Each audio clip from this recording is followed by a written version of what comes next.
সবাই দরজার দিকে তাকায় আছে। দেখা গেল একজন মানুষ সে মসজিদের মধ্যে ঢুকতেছে, তার ওযুর পানি এখনো দাড়ি দিয়া পড়ে। প্রথম দিন চলে গেল, আবার পরদিন নবী ফজরের নামাজের পূর্ব মুহূর্তে আবার বলতেছে, এখন যেই ব্যক্তি দরজা দিয়ে ঢুকবে সে জান্নাতি। আগের দিনের মতো সবার নজর দরজার দিকে। দেখা গেল গতদিন যেই ব্যক্তি ঢুকেছিল, যেই অবস্থায় ঢুকেছিল, আজকেও হুবহু সেই অবস্থায় সে মসজিদের মধ্যে প্রবেশ করলো।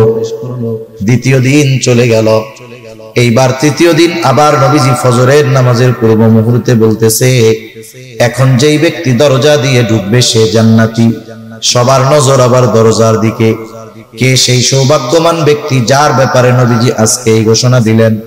তারা তাকায় দেখে গত 2 দিন যেই ব্যক্তি দরজা দিয়ে ঢুকছে, ঢোকার সময় যেই অবস্থা ছিল আজকেও সেই অবস্থা। তার মানে নবীজির এই ঘোষণার পর 3 দিন পর পর এক ব্যক্তি প্রবেশ করেছে, যার ব্যাপারে নবীজি পরপর 3 দিন এই ঘোষণা দিলেন। ওই লোকটা যে জান্নাতি, কোনো সন্দেহ আছে নাকি? কোনো সন্দেহ নাই। রাসূল আকরাম সাল্লাল্লাহু আলাইহি ওয়াসাল্লামের এমন ঘোষণার পরে আব্দুল্লাহ ইবনে আমর ইবনুল আস রাদিয়াল্লাহু তাআলা আন ওই লোকটাকে গিয়ে জিজ্ঞাসা করতেছে, ভাই আমি তোমার বাড়িতে 3টা রাত থাকতে চাই, 3টা রাত যাপন করতে চাই। উদ্দেশ্য হলো নবীজি যেই ব্যক্তির ব্যাপারে এমন ঘোষণা দিলেন ওই ব্যক্তির কি স্পেশাল আমল আছে দেখার দরকার। কারণ এই দুনিয়াতে সব শ্রেণীর মানুষ তাদের স্পেশাল আমলগুলো নিরিবিলি রাতের বেলায় করে। বলেন তো, চোর চুরি দিনে করে না রাত্রে করে? ডাকাত ডাকাতি দিনে করে না রাত্র করে? বলেন তো, যারা আহলুল্লাহ বুজুর্গানে দিন তারা তাদের স্পেশাল ইবাদত গুলো দিনে করে নাকি রাত্রে করে? এই রাতের বেলায় মূলত বুজুর্গ যারা, এরা রাতটাকেই ইবাদতের জন্য বেছে নেয়, কারণ একেবারে নিরিবিলি, কোনো ঝঞ্ঝাট নাই, ঝামেলা নেই।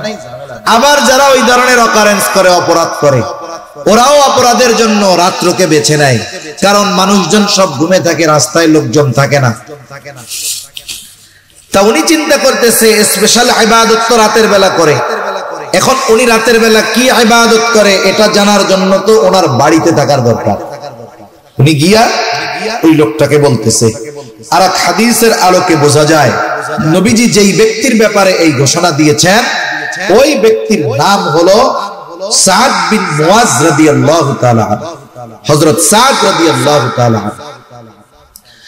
উনি গিয়ে বলতেছে, ভাই আমি তোমার বাড়িতে একটু রাত্র যাপন করতে চাই। বলে কোনো অসুবিধা নাই, চলেন। এশার নামাজ পড়ে ওই লোকটার সাথে আব্দুল্লাহ ইবনে আমর ইবনুল আস চলে গেলেন তার বাড়িতে। কাচারি ঘরে থাকতে দিয়েছে আব্দুল্লাহ ইবনে আমর ইবনুল আসকে। আব্দুল্লাহ ইবনে আমর ইবনুল আস তিনি তো ঘুমানোর জন্য যান নাই, মূলত দেখার জন্য গেছে কি ইবাদত করে। তিনি খেয়াল করলেন ওই ব্যক্তি ঘরের মধ্যে ঢুকলো, বাতি নিভায়া দিল, ঘুমায় গেল। আব্দুল্লাহ ইবনে আমর ইবনুল আস সারা রাত সজাগ, কোন সময় উঠে আর কোন সময় কি ইবাদত করে দেখবে। কিন্তু দেখা গেল অপেক্ষা করতে করতে ফজরের আজান হয়ে গেছে, লোকটা ঘুমের থেকে উঠছে মাত্র।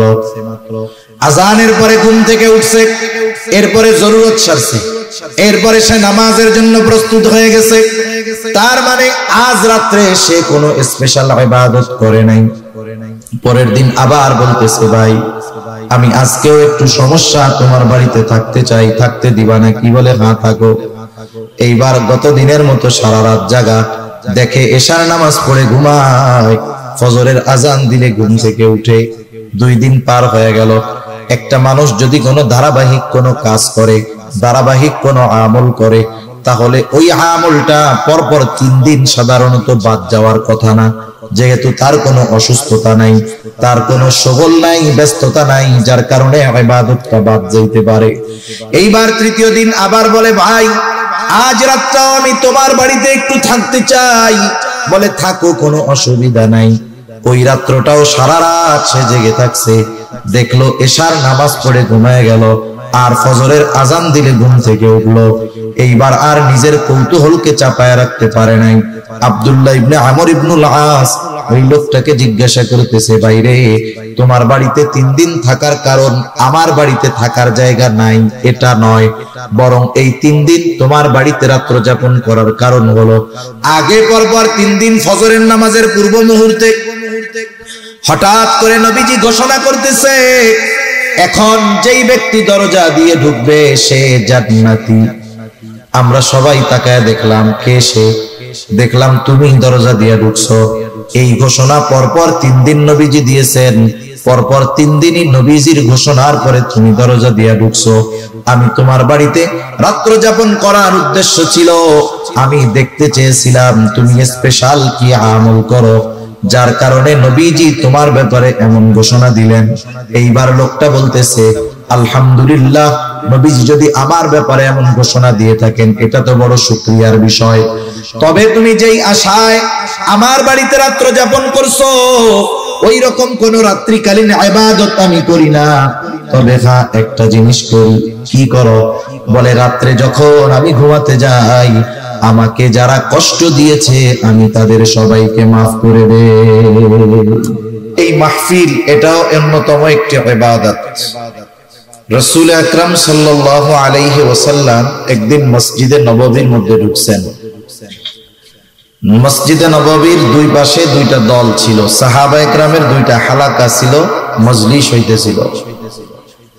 এক দল আল্লাহ তাআলার কাছে জান্নাত কামনা করতেছিল, জাহান্নাম থেকে বাঁচার জন্য প্রার্থনা করতেছিল, রোনাজারি করতেছিল, ক্ষমা চাইতেছিল।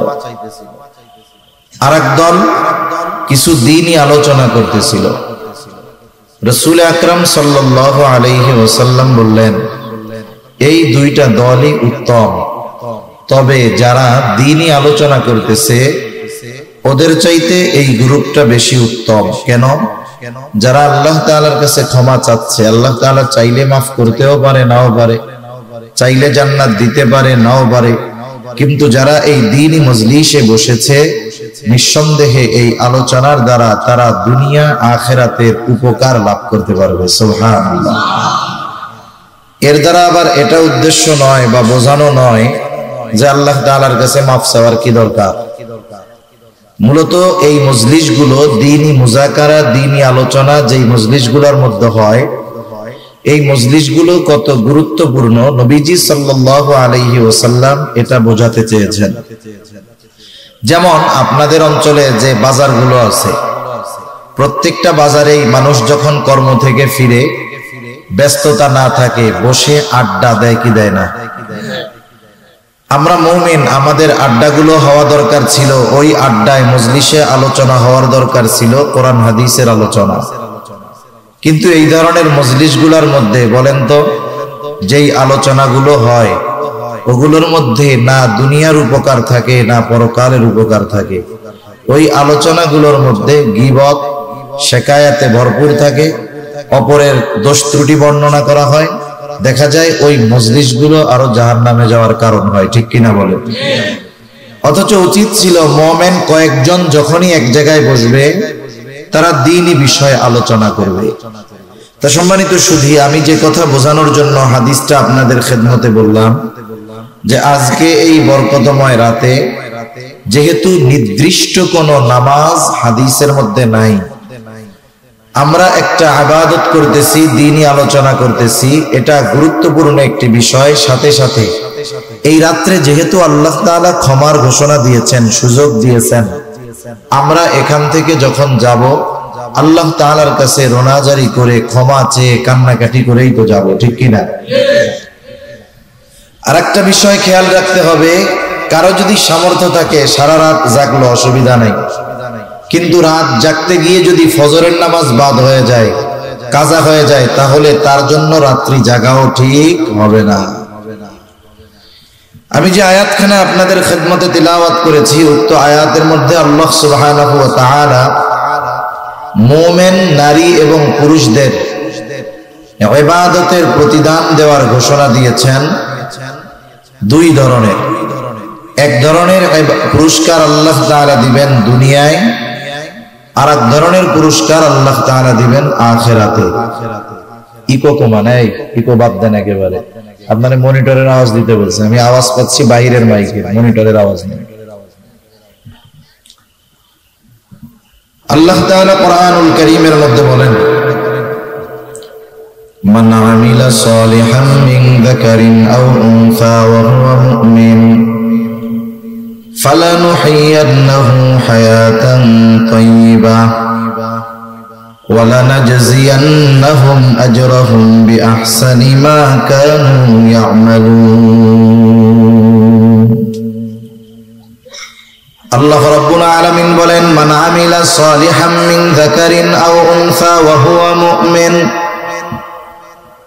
মুমিন নারী অথবা পুরুষ যখন আমলে সালেহ করে, এক নাম্বার শর্ত হলো মুমিন হতে হবে, দুই নাম্বার আমলে সালেহ হতে হবে, সেটা হোক নারী অথবা পুরুষ। আল্লাহ তাআলা এই নারী অথবা পুরুষকে ঈমান সহকারে আমলে সালেহ করার কারণে দুই ধরনের পুরস্কারের কথা আল্লাহ তাআলা বলেন। এক নাম্বার পুরস্কার আল্লাহ রাব্বুল আলামিন যেটা তাকে দুনিয়াতে দিবেন, দুই নাম্বার পুরস্কার আল্লাহ তাআলা যেটা তাকে আখিরাতে দিবেন। তাহলে এই দুই পুরস্কারের অধিকারী যদি আমাদের হতে হয়, এক নাম্বার অবশ্যই অবশ্যই আমাদেরকে ঈমানদার হওয়া লাগবে।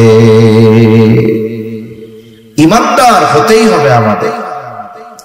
আমার আগে ভাই আলোচনার প্রয়োজনে ঈমানের ব্যাপারেও কিছু কথা বলছি, যে আল্লাহর প্রতি বিশ্বাস কেমন হওয়া দরকার। এজন্য আমার আর ঈমানের ব্যাপারে কথা বলার প্রয়োজন হবে বলে আমি মনে করি না। দ্বিতীয় শর্ত হলো শুধু আমল, শুধু ঈমান নয়, আমলটা আমলে সালেহ হতে হবে। প্রশ্ন হলো, একটা মানুষের আমল কখন আমলে সালেহ হয়? ঈমান তো কম্পালসারি থাকতেই হবে, সাথে সাথে আরো কয়েকটা গুণ যদি তার ওই আমলের মধ্যে পাওয়া যায়, ওই আমল যত ছোট হোক না কেন, ওই আমলটা আল্লাহ তাআলার কাছে কবুল হয়ে যায়। আমলে সালেহ কাকে বলে, এটার সংজ্ঞা আমরা সহজ ভাষায় বুঝি। একটা হলো শুধু আমল, আর একটা হলো আমলে সালেহ। আমল, আমলে সালেহ। আমলে সালেহ হলো ওই আমল যে আমল আল্লাহ তাআলার কাছে কবুল হওয়ার যোগ্যতা রাখে। যেহেতু সামনে আমলের এক সিজন আসতেছে, রমজান মাস আসতেছে, আর মাত্র 15 দিন পরে। এখন আমরা কষ্ট করে রোজা রাখলাম, 20 রাকাত তারাবি পড়লাম, আরো অন্যান্য ইবাদত করলাম। আমার মধ্যে যদি ওই শর্তগুলো অনুপস্থিত থাকার কারণে আমার এই কষ্টের আমল আল্লাহর দরবারে কবুল না হয়, তাইলে এর চাইতে কষ্টের আর কিছু হতে পারে? আর কিছুই কষ্টের হতে পারে না। এজন্য আমরা যদি আমাদের আমল আল্লাহ তাআলার কাছে কবুল করাতে চাই, এক নম্বরে যেই জিনিসটা দরকার সেটার নাম হলো ঈমান। এটা তো লাগবেই লাগবে, কারণ ঈমানবিহীন কোনো ভালো আমল আল্লাহ তাআলার কাছে গ্রহণযোগ্য হয় না।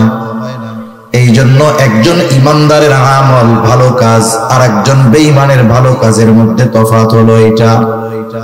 ঈমানদার যখন কোনো ভালো কাজ করে, দুনিয়ায় কোনো নেকের কাজ করে, ভালো কাজ করে, আল্লাহ তাআলা ওই ঈমানদারের ভালো কাজের প্রতিদান শুধু যে দুনিয়াতে দেন তা নয়, ঈমানদারের প্রত্যেকটা ভালো কাজের প্রতিদান আল্লাহ তাআলা দুনিয়াতেও দেয়, আখিরাতেও দেয়। আর সমাজের মধ্যে যেই সমস্ত বেঈমান কাফেররা ভালো কাজ করে, মানুষের দান সদকা করে, মানুষের উপকার করে, বলে এদের ভালো কাজের প্রতিদানও আল্লাহ তাআলা দেন। ঈমান না থাকার কারণে এদের ভালো কাজের প্রতিদান আল্লাহ তাআলা শুধু দুনিয়াতেই দিয়ে দেন। ঈমান না থাকার কারণে ওই মানুষগুলোর ভালো কাজের প্রতিদান আল্লাহ তাআলা পরকালে দেয় না। এজন্য দুনিয়াতে দেখবেন কাফেররা কিন্তু ভালো কাজ করে, অনেক মানবিক অনেক ভালো কাজ করে। এই ভালো কাজের প্রতিদান আল্লাহ তাআলা কোথায় দেন?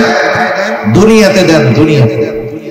আর যারা মুমিন, এদের ভালো কাজের প্রতিদান আল্লাহ তাআলা শুধু দুনিয়ায় দেন তা না, আখিরাতে দিবেন তো দিবেন। অনেক সময় ভালো কাজের প্রতিদান দুনিয়াতে আল্লাহ নাও দিতে পারে। সেজন্য একটা মানুষ যদি তার ভালো কর্মের দ্বারা দুই জাহানে উপকৃত হতে চায় তাহলে তার ঈমান দরকার। আপনাকে ইকোটা বন্ধ করতে বলছি, ফুল এরা কথাই বোঝে না। এই ইকো কার কার কার কার এতবার দরকার নাই, এটা বন্ধ করেন, ইকো বন্ধ করেন। আপনি রিভার্ব দিয়ে আওয়াজটা ছেড়ে দেন। এতবার তো অপারেটরদের বলা লাগার কথা না, এটা বোঝার কথা অল্প।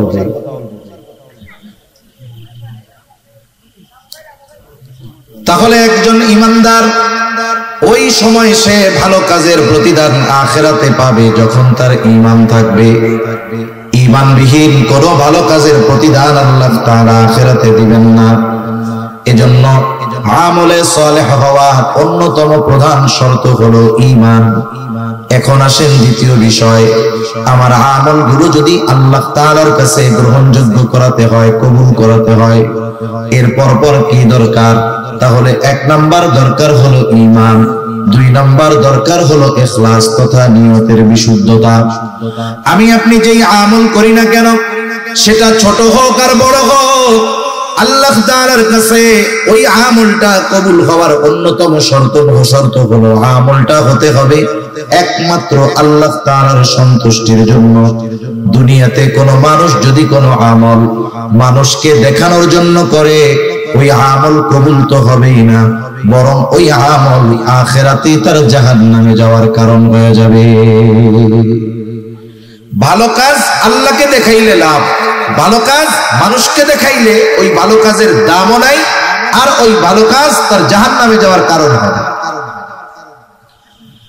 রাসূল আকরাম সাল্লাল্লাহু আলাইহি ওয়াসাল্লাম আবু হুরায়রা রাদিয়াল্লাহু তাআলা আনহু হতে প্রসিদ্ধ একটা হাদিস, রাসূল আকরাম সাল্লাল্লাহু আলাইহি ওয়াসাল্লাম বলেন, যেই হাদিসটা বর্ণনা করার পূর্বে আবু হুরায়রা রাদিয়াল্লাহু তাআলা আনহু পরপর 3 বার অজ্ঞান হয়ে গেছেন।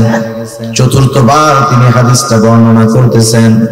তিনি বলেন, রাসূল আকরাম সাল্লাল্লাহু আলাইহি ওয়াসাল্লাম বলেন, কিয়ামতের দিন আল্লাহ তাআলা সর্বপ্রথম 3 শ্রেণীর মানুষকে হিসাবের জন্য ডাকবে।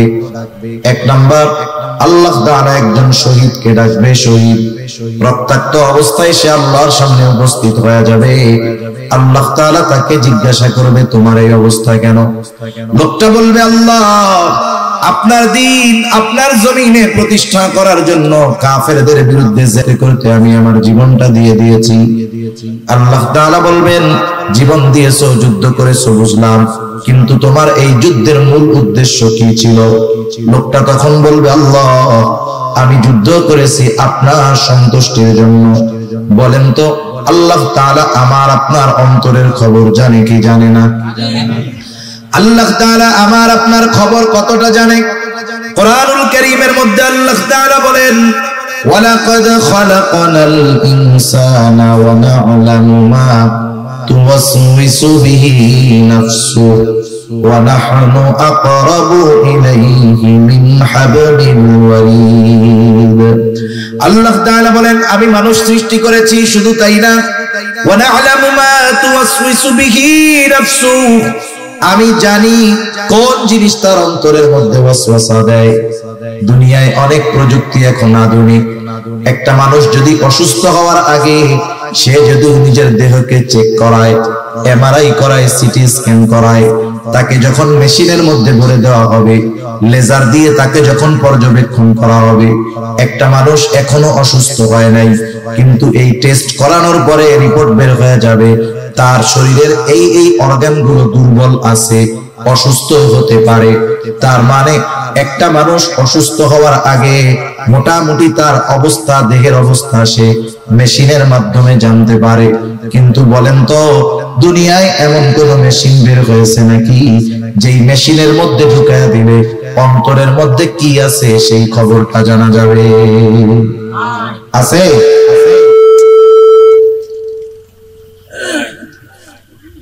এইরকম মেশিন দুনিয়াতে আবিষ্কৃত হয় নাই। রাসূল আকরাম সাল্লাল্লাহু আলাইহি ওয়াসাল্লাম বলেন, আল্লাহ রাব্বুল আলামিন তখন বলবে, না বান্দা, আমি আল্লাহ তোমার অন্তরের খবর জানি। তুমি কেন যুদ্ধ করেছো জানি, কারণ যুদ্ধ করেছো যাতে করে দুনিয়ার মানুষ তোমার বীরত্বের প্রশংসা করে, তোমাকে বীর বলে, বাহাদুর বলে। তুমি যে উদ্দেশ্যে দুনিয়ায় এসো, দুনিয়ায় তুমি তা পেয়ে গেছো, কারণ তুমি দুনিয়ার মানুষ তোমাকে বীর বলেছে, বাহাদুর বলেছে। সুতরাং আজকে আমি আল্লাহর তরফ থেকে তোমার জন্য কিছু নাই, তুমি চলে যাও, তোমার ঠিকানা হলো জাহান্নাম। আল্লাহ তাআলা দ্বিতীয়তে একজন দানবীরকে ডাকবে, জিজ্ঞাসা করবে, আমি আল্লাহ তোমাকে অনেক সম্পদ দিয়েছিলাম, এই সম্পদ তুমি কোন কাজে কোথায় ব্যয় করছো? লোকটা বলবে, আল্লাহ আপনার দেওয়া সম্পদ আমি দান করেছি, সদকা করেছি। যার ঘর নাই তাকে ঘর বানিয়ে দিয়েছি, যার বাড়ি নাই তাকে বাড়ি বানিয়ে দিয়েছি, যার খাবার নাই তাকে খাবার কিনে দিয়েছি। আল্লাহ তাআলা বলবে, বান্দা কেন তুমি এই দান সদকা গুলো করেছো? লোকটা বলবে, আল্লাহ এগুলো আমি আপনার সন্তুষ্টির জন্য করেছি। আল্লাহ তাআলা তখন বলবেন, না বান্দা, না না, তুমি মিথ্যা বলতেছো। আমি আল্লাহ তোমার অন্তরের খবর জানি। তুমি দান করেছো যাতে করে দুনিয়ার মানুষ তোমাকে দানবীর বলে, তোমার দানের প্রশংসা করে। তুমি যে উদ্দেশ্যে দান করেছো দুনিয়ায় তুমি তা পেয়ে গেছো। দুনিয়ার মানুষ তোমাকে দানবীর বলেছে, দুনিয়ার মানুষ তোমাকে গরিবের বন্ধু বলেছে। সুতরাং আজকে আমি আল্লাহর তরফ থেকে তোমার জন্য কিছু নাই, তুমি চলে যাও, তোমার ঠিকানা হলো চিরস্থায়ী জাহান্নাম। তৃতীয়তে একজন আলেম অথবা কারিকে ডাকবেন। আল্লাহ তাআলা জিজ্ঞাসা করবে, গোলাম কেন ইলম অর্জন করেছো, কেন কোরআন শিখেছো? লোকটা বলবে, আল্লাহ শুধুমাত্র আপনার সন্তুষ্টির জন্য কোরআন শিখেছি, ইলম শিখেছি। আল্লাহ তাআলা বলবে, না বান্দা তুমি মিথ্যা বলতেছো। তুমি যে উদ্দেশ্যে ইলম অর্জন করেছো তা হলো দুনিয়ার মানুষ তোমাকে আলেম বলবে, হাফেজ বলবে, তোমার তিলাওয়াত শুনে মানুষ প্রশংসা করবে, তোমার আলোচনা শুনে মানুষ প্রশংসা করবে। তুমি মানুষের প্রশংসার জন্য আলেম হয়েছো, কোরআন শিখেছো। তুমি দুনিয়ায় তো তা পাইয়াই গেছো, কারণ দুনিয়ার মানুষ তোমার কথার প্রশংসা করেছে, তোমার ওয়াজের প্রশংসা করেছে, তোমার তিলাওয়াতের প্রশংসা করেছে।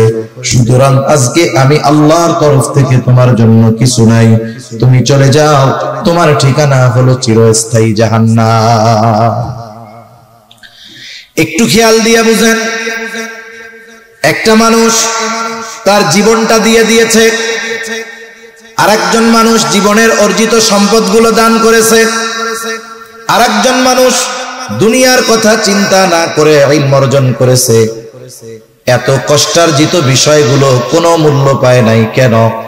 বলে ওইগুলো করেছে ঠিক, তবে আল্লাহর সন্তুষ্টির জন্য করে নাই, যার কারণে এই ইবাদত, এই আমল তার কোনো কাজে আসে নাই। উল্টা জাহান্নামে যাওয়ার কারণ কেন হলো? বুঝে থাকলে একটু জবাব দিবেন জবান খুলে। বলেন তো ইবাদতের একমাত্র হকদার কে?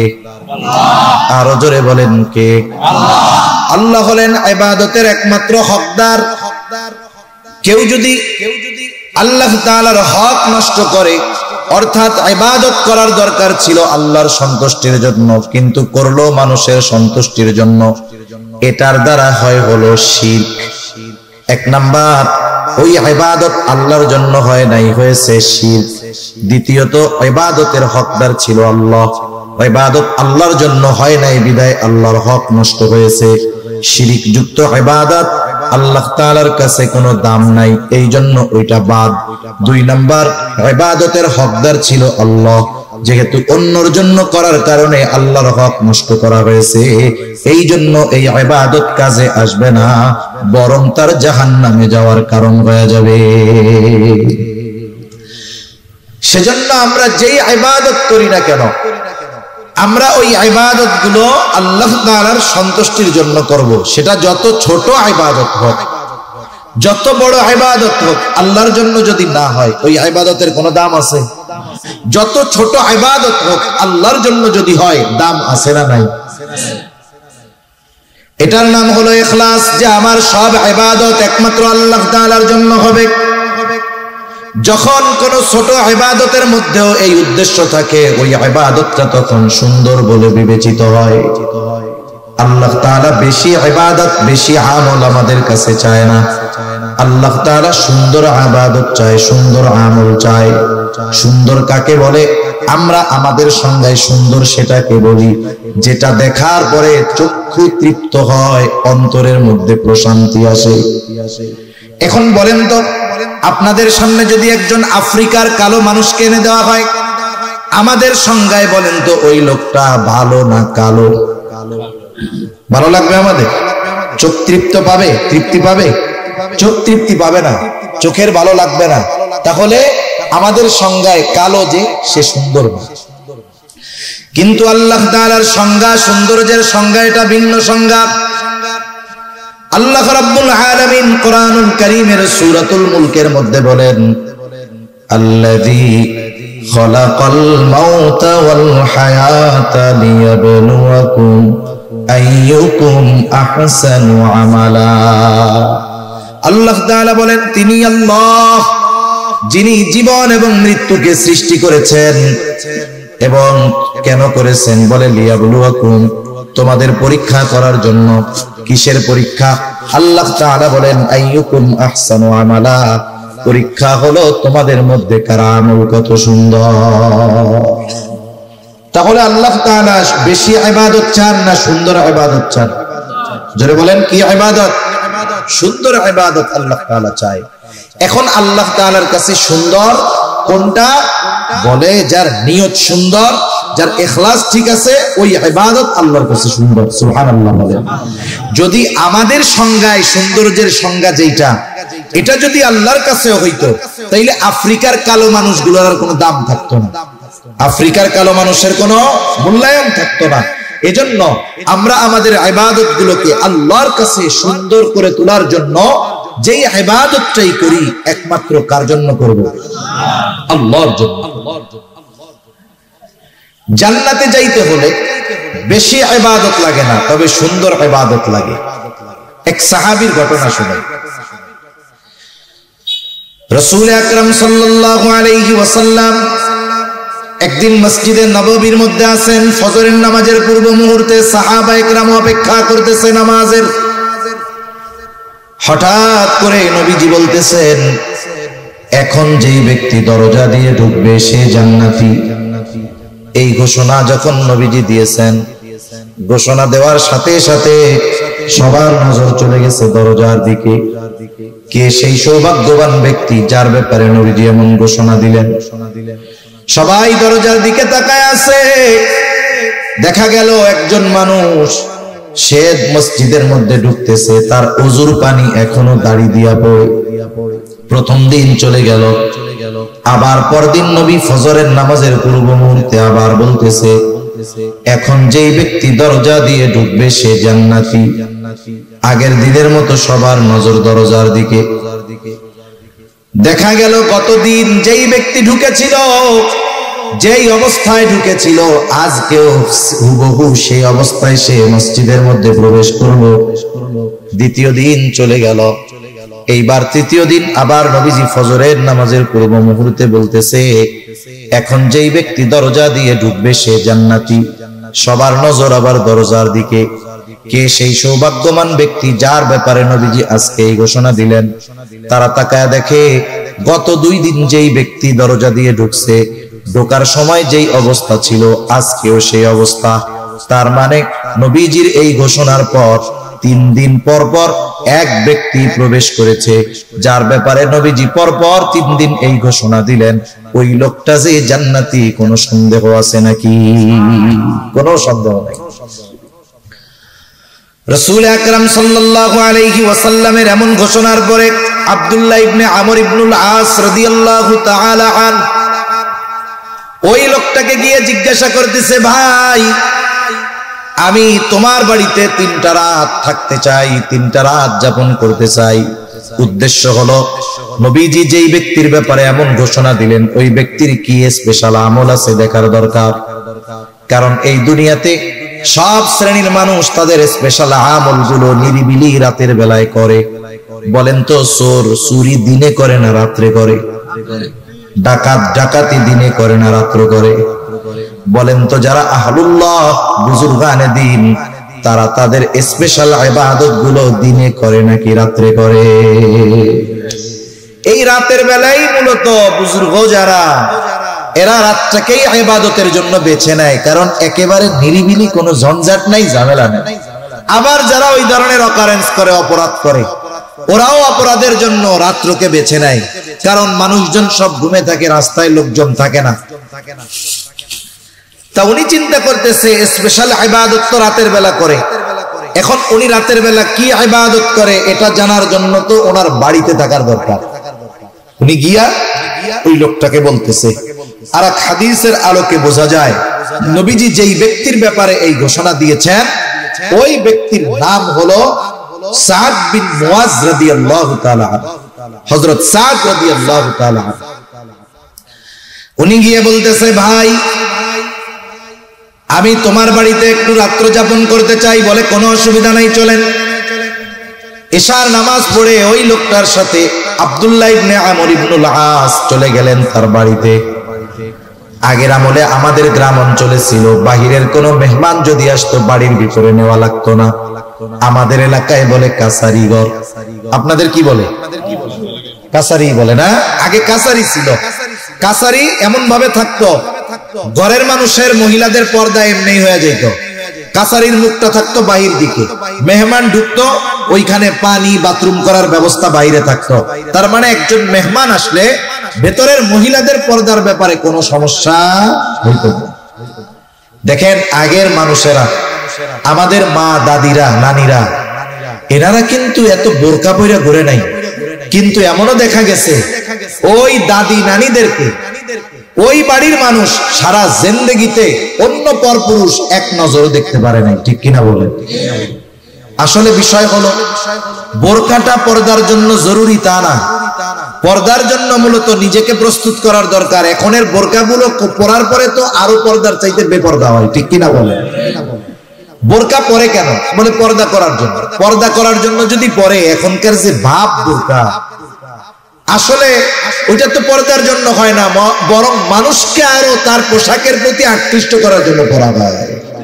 সে যদি নিজেকে লুকানোর জন্য পড়তো তাহলে ওই ধরনের স্টাইল থাকতো না, এমব্রয়ডারি থাকতো না, 14-15টা কুচি থাকতো না। কি যে ভাব হইছে বোরকার, এগুলো দ্বারা বাস্তবিক পর্দা হয় না।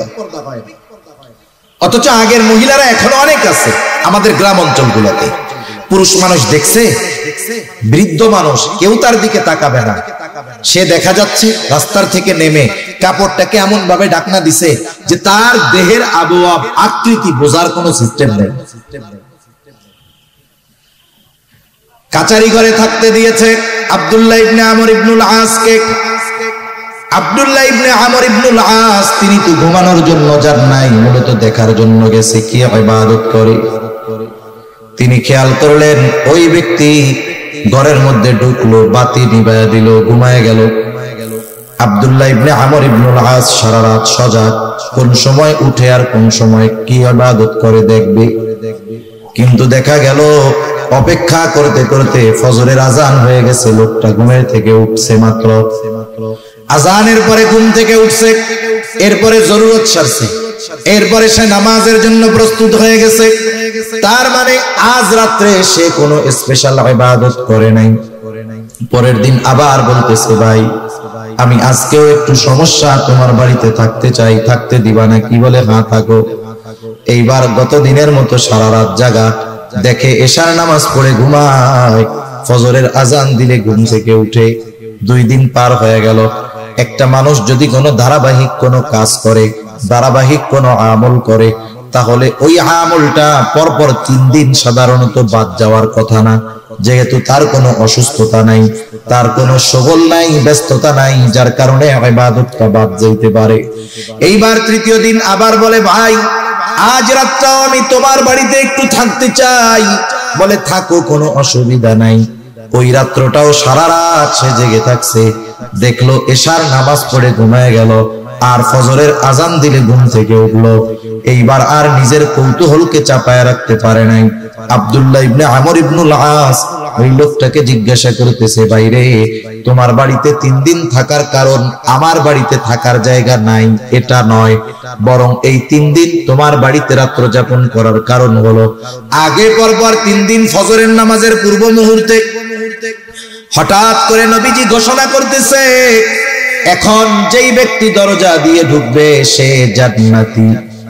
আমরা সবাই তাকায় দেখলাম, কে সে? দেখলাম তুমি দরজা দিয়ে ঢুকছো। এই ঘোষণা পরপর 3 দিন নবীজি দিয়েছেন, পরপর 3 দিনই নবীজির ঘোষণার পরে তুমি দরজা দিয়ে ঢুকছো। আমি তোমার বাড়িতে রাত্র যাপন করার উদ্দেশ্য ছিল, আমি দেখতে চেয়েছিলাম তুমি স্পেশাল কি আমল করো, যার কারণে নবীজি তোমার ব্যাপারে এমন ঘোষণা দিলেন। এইবার লোকটা বলতেছে, আলহামদুলিল্লাহ, নবীজি যদি আমার ব্যাপারে এমন ঘোষণা দিয়ে থাকেন এটা তো বড় শুকরিয়ার বিষয়। তবে তুমি যেই আশায় আমার বাড়িতে রাত্র যাপন করছো ওই রকম কোন রাত্রিকালীন ইবাদত আমি করি না। তবে হ্যাঁ, একটা জিনিস করি। কি করো? বলে, রাত্রে যখন আমি ঘুমাতে যাই আমাকে যারা কষ্ট দিয়েছে আমি তাদের সবাইকে মাফ করে দেই।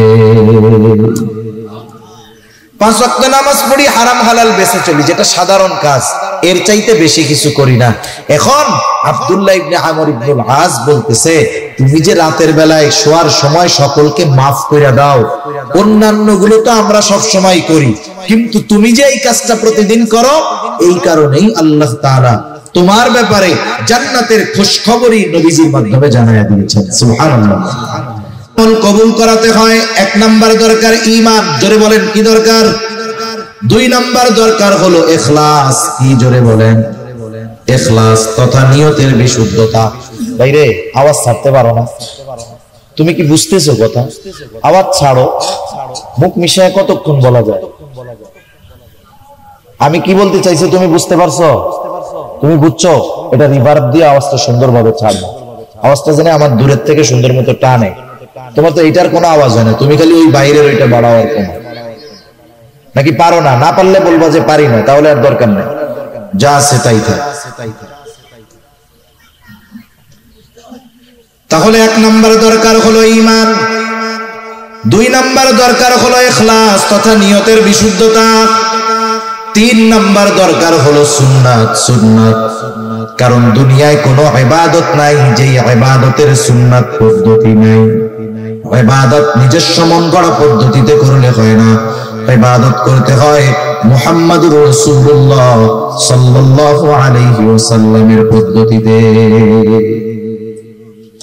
সুন্নাত হলো এমন এক জিনিস তথা নবীজির পদ্ধতি হলো এমন এক জিনিস, তুমি না পারলে থাক, আমি মাপছে, না পারলে থাক, যা আছে তাই করো।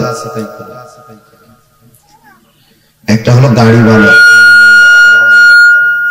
গাড়ি ভালো যদি যে চালাইতে না পারে চলবে, কাজ হবে, ওই গাড়ি খাদে পড়ে যাবে। আর একটা হলো গাড়িতে ডিফেক্ট আছে কিন্তু ড্রাইভার পাক না, দেখবেন ও ওটারে নিয়ে চালায় চলে যাবে। এই অপারেটিং এর মধ্যে সিস্টেম আছে। আপনাকে জিনিস ভালো দিলেই হবে না, ওই জিনিস চালানোর মতো দক্ষ লোক দিতে হবে, নাইলে কাজ হবে না।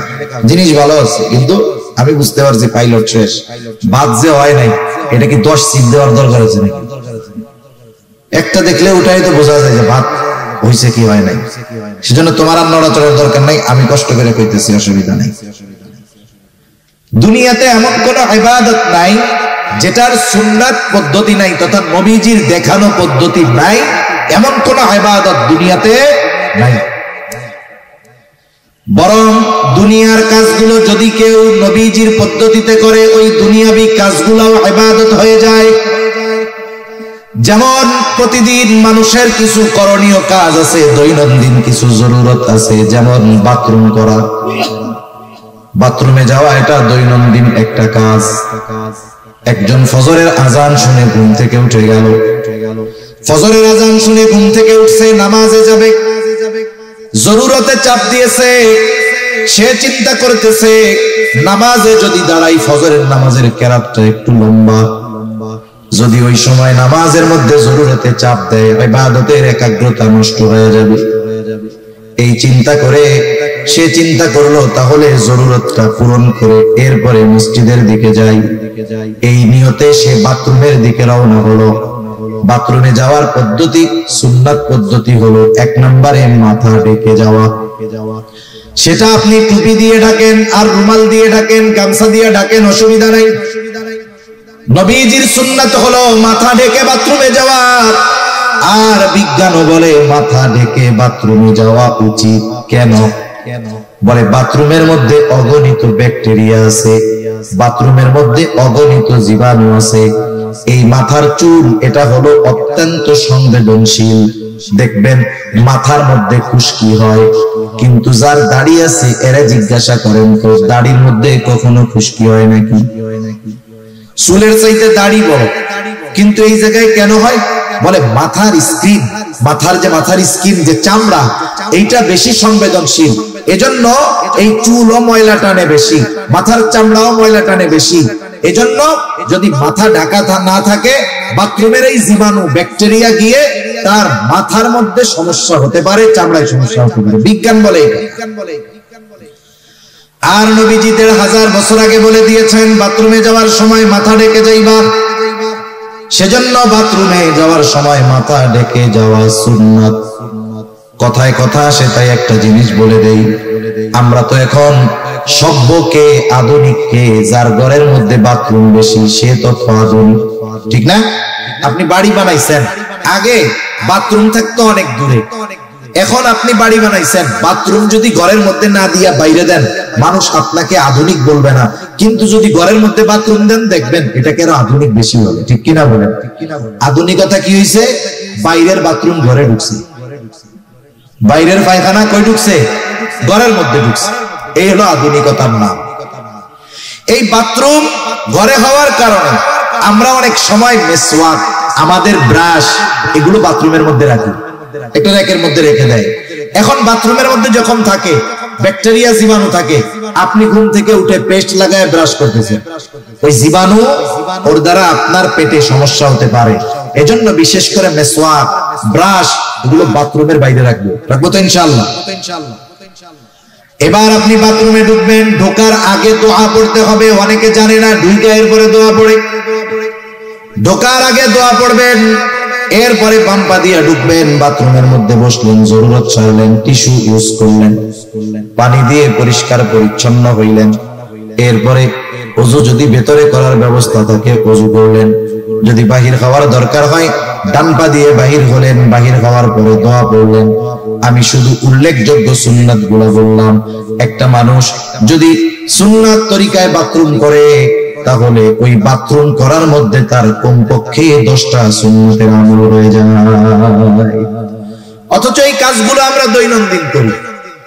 আবার দেখেন প্রত্যেক বেলা খানা খাই, খানা খাওয়ার সময় দস্তরখানটা বিছান, খানার সময় ডান দিক দিয়ে খানা শুরু করেন, খানার শুরুতে বিসমিল্লাহ বলেন, খানার দোষ ত্রুটি না ধরেন, খানাটা পড়ে গেলে উঠায় খান, প্লেটটাকে ভালো মতো চেটে খান। এই যে অনেক সময় আমরা হুজুররা কোন জায়গায় খাইতে গেলে একটু চাইটা চুইটা খাই, অনেকজন দেখে দেখে কয় কি রে দেখ হুজুর প্লেট না খায় বলে আল্লাহ জানে। আরে প্লেট তো জান্নাতে গিয়ে খামো, এর আগে একটু প্র্যাকটিস করে আনি, ঠিক কিনা বলেন? এই যে দেখেন বিজ্ঞান কি বলে, আমি আপনি যখন খাবার পরে আঙ্গুলগুলো চেটে খাই, আঙ্গুলের উপরে দাঁড়ালো দাঁড়ালো দাগ আছে না নাই? মানুষ মারা যাওয়ার সাথে সাথে এই রেখাগুলো চলে যায়। এটা যখন জিহ্বার সাথে ঘষা খায় দেখবেন একটা লালা হয়, লালা। এই লালাটা কত উপকারী! এই লালাটা আমি আপনি খেয়ে ফেলি যখন, এটা আমার আপনার খাবার হজমের জন্য কাজ করে। সুবহানাল্লাহ। আপনি প্লেট চাইটা খাইতেছেন, মানুষ বলতেছে খেত, আমি বলি এটা সুন্নাত। উপকার কি?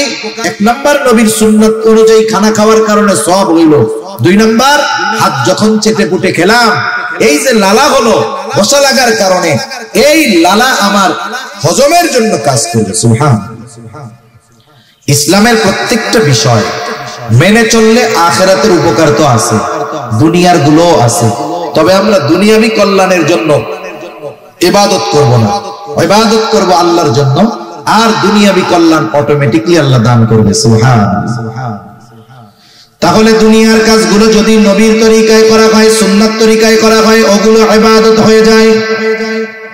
আর ইবাদত যেগুলো, ওগুলো অবশ্যই অবশ্যই নবীজির সুন্নাত তরিকায় করতেই হবে। সুন্নাত বিহীন কোনো ইবাদত নেই। অনেকে মনে করে সুন্নাত মনে হয় এমন জিনিস, করলে সওয়াব, না করলে গুনাহ নাই। আসলে বিষয়টা এমন নয়। কিছু সুন্নাত আছে ফরজ, কিছু সুন্নাত আছে ওয়াজিব, কিছু সুন্নাত আছে সেটা স্বাভাবিক সুন্নাত। এখন কথা হইল কিছু সুন্নাত ফরজ, এটা কেমনে হয়? যেমন কোরআনুল কারীমের মধ্যে নামাজের কথা আছে 82 জায়গায়। কয় জায়গায়? 82 জায়গায় নামাজের কথা আছে। আল্লাহ তাআলা কোন বিষয়ে গুরুত্ব আরোপ করার জন্য একাধিকবার বলার দরকার হয় না, একবার বললেই সেটা যথেষ্ট হয়ে যায়। আল্লাহ তাআলা 82 জায়গায় নামাজের কথা উল্লেখ করার দ্বারা কমপক্ষে 82টা উদ্দেশ্য আছে। আল্লাহ তাআলা নামাজের কথা কোরআনুল কারীমে 82 জায়গায় বলছেন। এখন যদি গোটা দুনিয়ার সব মুফাসসিরদেরকে একত্রিত করেন, সকলকে যদি বলেন আপনারা সবাই মিলে নবীর সুন্নাত বাদ দিয়ে, নবীর হাদিস বাদ দিয়ে শুধুমাত্র কোরআন থেকে ফজরের 2 রাকাত নামাজ আমরা যেই পদ্ধতিতে পড়ি, ওই পদ্ধতিগুলো শুধু কোরআন থেকে বের করে দিবেন, আপনারা সাধারণ মানুষও সহজে বুঝবেন।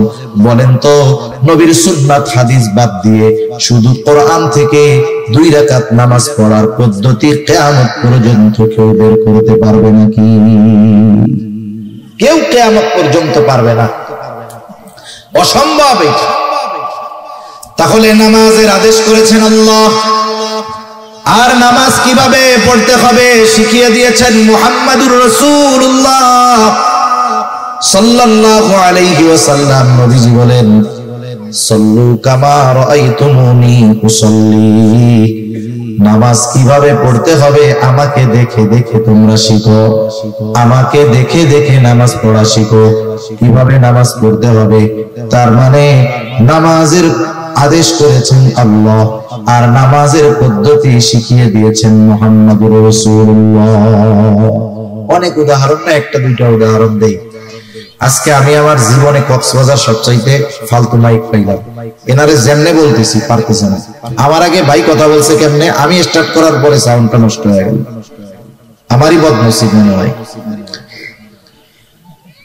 নামাজের যেই ফরজগুলো আছে, নামাজের ফরজগুলোর মধ্যে একটা ফরজ হলো রুকু করা। কি করা? আমার দিকে তাকান, একটু কষ্ট করে তাকান, আমি বেশি সময়ের কথা বলবো না। কি করা বলেন না, জোরে বলেন। রুকু করা কি? ফরজ। রুকু করা কি? ফরজ। রুকুর আদেশ আল্লাহ তাআলা করেছেন। আল্লাহ তাআলা বলেন, ওয়ারকাউ মা'আর রাকিঈন, রুকুকারীদের সাথে রুকু করো। এখন রুকু শব্দের অর্থ হলো ঝুঁকা, ঝুঁকা। এখন ঝুঁকবেন কতটুকু? একজন দাঁড়ানো, সে যদি মাথা ঝুঁকায় এটাও ঝুঁকানো, যদি একেবারে নিচু হয়ে যায় সেটাও ঝুঁকানো। এখন আপনি যদি শুধু কোরআন থেকে রুকুর পদ্ধতিটা নিজে আবিষ্কার করতে চান, তাহলে কতটুকু ঝুঁকতে হবে বের করতে পারবেন না। তাহলে এই ফরজ, রুকু করা ফরজ, কতটুকু ঝুঁকতে হবে, কিভাবে পিঠ থাকবে, নজরটা কোথায় থাকবে, এটা কিন্তু আল্লাহ বলে দেন নাই, এটা আমাদের শিখিয়ে দিয়েছেন মুহাম্মাদুর রাসূলুল্লাহ। তাহলে এই রুকুর পদ্ধতিটাও একটা সুন্নাত পদ্ধতি। এই জন্য নবীজির কিছু সুন্নাত আছে যেগুলো ফরজের সাথে সম্পৃক্ত, আবার কিছু সুন্নাত আছে যেটা ওয়াজিব। সারা দুনিয়ার মুহাক্কিক উলামায়ে কেরাম একমত, কেউ কষ্ট নেবেন না। এই যে আমাদের দাড়ি হয়, এই দাড়ি হলো মুসলমানদের একটা শিআর, একটা নিদর্শন। উচিত কি? নবীজি বলেন দাড়ি লম্বা করো, মোছকে খাটো করো। নবীজি বলছেন মোছ খাটো করো, দাড়ি লম্বা করো। কতটুকু করতে হবে? মুহাক্কিক উলামায়ে কেরাম গবেষণার মাধ্যমে বলেন, সাহাবায়ে কেরামের আমলকে দেখে বলেন, তাবেঈন, তাবে তাবেঈনের আমলের আলোকে বলেন, কমপক্ষে একটা মুমিনের দাড়ি 1 মুষ্টি পরিমাণ রাখতে হবে। যদি সে না রাখে, যদি সে খাটো রাখে, ছোটে রাখে, তাহলে অবশ্যই অবশ্যই তাকে গুনাহগার হতে হবে। এটা নবীর সুন্নাত। এই সুন্নাতটা কিন্তু ওই সুন্নাত নয় যে রাখলে সওয়াব, না রাখলে গুনাহ নাই। এই সুন্নাতটা হলো দায়ামি সুন্নাত, এজন্য এটা হলো ওয়াজিব। এই সুন্নাতটা কি বলেন? এই নবীর এই দাড়ি রাখার পদ্ধতিটা কি হবে? ওয়াজিব না রাখলে গুনাহ হবে। আমরা দোয়া করি যারা রাখতে পারে নাই আল্লাহ তাদের রাখার তৌফিক দান করুক, সকলে বলি আমিন। আবার কিছু সুন্নাত, সাধারণ সুন্নাত, আমি যে কথা বোঝানোর জন্য বলতেছিলাম, দুনিয়ার যে কোনো ইবাদত রাসূল আকরাম সাল্লাল্লাহু আলাইহি ওয়াসাল্লামের দেখানো পদ্ধতিতে করতে হবে, নাইলে ওই ইবাদত আল্লাহ তাআলার কাছে কবুল হবে না। তাহলে পেছন থেকে আবার একটু রিভিশন দেই। ইবাদত কবুল হওয়ার জন্য 1 নাম্বার দরকার হলো ঈমান, 2 নাম্বার দরকার হলো ইখলাস তথা নিয়তের বিশুদ্ধতা, যে আমি এই ইবাদত কাকে খুশি করার জন্য, কাকে দেখানোর জন্য করতেছি। 3 নাম্বার, ওই ইবাদতটা হতে হবে নিজের পদ্ধতিতে নয়, নবীজির পদ্ধতিতে। 4 নাম্বার, সে যেই ইবাদত করবে সেই ইবাদতের ব্যাপারে তার জ্ঞান থাকতে হবে, ইলম অর্জন করতে হবে। এই জন্যই নবীজি সাল্লাল্লাহু আলাইহি ওয়াসাল্লাম বলেন, তলাবুল ইলমি ফারিদাতুন আলা কুল্লি মুসলিম, দ্বীনি ইলম শিক্ষা করা প্রত্যেক মুসলমান নরনারীর উপরে ফরজ। কতটুক ফরজ? কেউ কেউ বলেন যতটুকু দ্বারা সে নিজে দ্বীনের উপরে চলতে পারে এতটুকু শিক্ষা করা ফরজ। আবার কেউ কেউ বলেন না না, বরং এর চাইতে আর একটু বেশি শিখতে হবে। কেন? বলে আল্লাহ তাআলা কোরআনুল কারীমের সূরাতুত তাহরীম 28 নম্বর পারা, আল্লাহ তাআলা বলেন, ইয়া আইয়ুহাল্লাযীনা আমানু কু আনফুসাকুম ওয়া আহলিকুম নারা। আল্লাহ তাআলা বলেন, হে ঈমানদারেরা, তুমি নিজে জাহান্নামের আগুন থেকে বাঁচাও, অধীনস্থদেরকে জাহান্নামের আগুন থেকে বাঁচাও। তার মানে নিজেও বাঁচতে হবে, নিজের পরিবার পরিজনকেও বাঁচাতে হবে। কেমনে বাঁচবা? বলে নিজে আল্লাহ তাআলার আদেশ নিষেধ মান্য করার মাধ্যমে নিজে বাঁচো, আর অধীনস্থদেরকে মান্য করানোর মাধ্যমে বাঁচাও। নিজে আমল কইরা বাঁচো, অধীনস্থদেরকে আমল করে বাঁচাও। নিজে আল্লাহর হুকুম আহকাম মেনে চলার মাধ্যমে বাঁচো, অধীনস্থদেরকে হুকুম আহকাম মেনে চালানোর মাধ্যমে বাঁচাও। এজন্য আল্লাহ তাআলা কোরআনুল কারীমের মধ্যে একা আমাকে আপনাকে নামাজি হওয়ার আদেশ করেছেন তা নয়। আল্লাহ তাআলা নামাজের ব্যাপারে যেমন বলেন, ওয়া'মুর আহলাকা বিস-সালাতি ওয়াসতাবির আলাইহা, আরে তুমি তোমার অধীনস্থদেরকে নামাজের আদেশ করো, তুমিও তার উপরে অটল থাকো। কিছু কিছু জায়গায় আল্লাহ তাআলা নিজের আমলের আগে অধীনস্থদেরকে করানোর আদেশ দিয়েছেন। তার মানে আমাদের সমাজে অনেক মানুষ আছে নিজে নামাজ পড়ে, সন্তানরা নামাজ পড়ে না, নিজে নামাজ পড়ে, নিজে ঠিকমতো দ্বীনের উপরে চলে, নিজের ঘরের মানুষ চলে না। আছে না নাই? মনে রাখবেন, ধরা পড়ে যেতে হবে। কিয়ামতের দিন আমি আমল করলাম, অধীনস্থদেরকে দিয়ে আমল করাইলাম না, আদেশ করলাম না। আরে যাদের জন্য রক্ত আপনি পানি বানাইলেন, যাদের জন্য সম্পদ উপার্জন করলেন, আপনার উপার্জিত সম্পদ যারা ভোগ করলো, আল্লাহ না করুক এই সন্তানগুলো, আপনার অধীনস্থ মানুষগুলো যদি কিয়ামতে জাহান্নামী হয়, আপনি যদি ইবাদতের পাহাড় নিয়ে ওঠেন, কিয়ামতের দিন ওই আপন মানুষগুলো আপনার আমার জান্নাতে যাওয়ার সবচেয়ে বড় বাধা হয়ে দাঁড়ায় যাবে। ঠিক কি না বলেন? এজন্য ফিকির শুধু একা না, অধীনস্থদেরকে নিয়ে করতে হবে। যেহেতু আল্লাহ তাআলা বলেছেন নিজে জাহান্নামের আগুন থেকে বাঁচো, অধীনস্থদেরকেও বাঁচাও। কেমনে বাঁচবা, কেমনে বাঁচাইবা?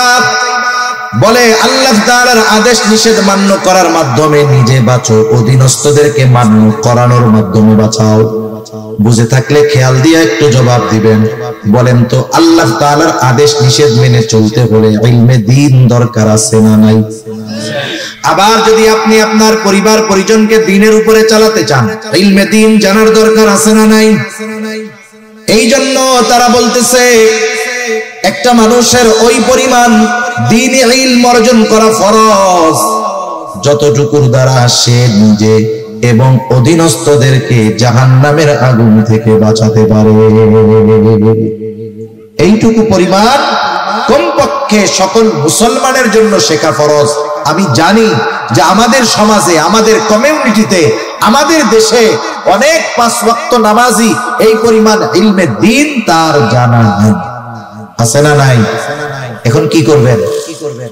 আপনি যদি আপনার মসজিদের ইমাম সাহেবকে গিয়ে বলেন, হুজুর, রাসূল আকরাম সাল্লাল্লাহু আলাইহি ওয়াসাল্লাম তো বলছে দ্বীনি ইলম শিক্ষা করা প্রত্যেক মুসলমান নরনারীর উপরে ফরজ, কমপক্ষে ওইটুকু শিখতে হবে যার দ্বারা নিজে দ্বীনের উপরে চলা যায়, অধীনস্থদেরকে চালানো যায়। আমরা তো এই পরিমাণ মনে হয় জানি না। এটাকে বলা হয় জরুরতে দ্বীন। হুজুর, আমাদেরকে একটু জরুরতে দিন একটু শিক্ষা দেন, যেটুকু শিক্ষা করা ফরজ। আপনার মসজিদের ইমাম সাহেব কি বলবে যে না এটা আমি পারবো না? বলবে? জোরে বলেন না, বলবে? বলবে না। সে চেষ্টা করবে শিখায় দেওয়ার। আপনি যদি কোন মাদ্রাসার শিক্ষকের কাছে গিয়ে, মাদ্রাসায় গিয়ে মাদ্রাসার প্রিন্সিপাল মুহতামিম সাহেবকে বলেন যে আমাদের এই জরুরতে দিন শেখার একটা ব্যবস্থা করে দেন, বলেন তো তারা কি বলবে? আমরা পারবো না। তার মানে আপনার আমার শেখার ব্যবস্থা আছে, আমরা আমাদের গাফলতির কারণে শিখি না। এই না শেখাটা কি হচ্ছে? এক তো গুনাহগার হচ্ছি, দ্বিতীয়ত দেখা যাবে যে ইবাদত গুলো করতেছি ওই ইবাদত গুলোর মাসলা মাসাইল না জানা থাকার কারণে কোন সময় ইবাদত নষ্ট হচ্ছে নিজেও টের পাই না। যেমন ঈমানের পরে সবচেয়ে বড় আমল হলো নামাজ। নামাজের কিছু বিষয় আছে ফরজ, কিছু বিষয় আছে ওয়াজিব। যেমন নামাজের বাহিরে ভিতরে 13 ফরজ। বলেন তো ফরজ ছুঁইটা গেলে নামাজ হবে নাকি? এক লোক নামাজ পড়তেছে, পাশে আর একজন পড়ে, সে নামাজ শেষ করার আগে 2টা সাহু সিজদা দিছে, এরপরে আবার সে সালাম ফিরিয়ে নামাজ শেষ করেছে। পাশের জন এমনি জিজ্ঞাসা করে, কি রে ভাই তুমি যে সাহু সিজদা দিলা কারণ কি? বলে সাহু সিজদা কখন দেয়? বলে নামাজের ওয়াজিব ছুঁটা গেলে সাহু সিজদা দিতে হয়, তাইলে নামাজ হয়ে যায়।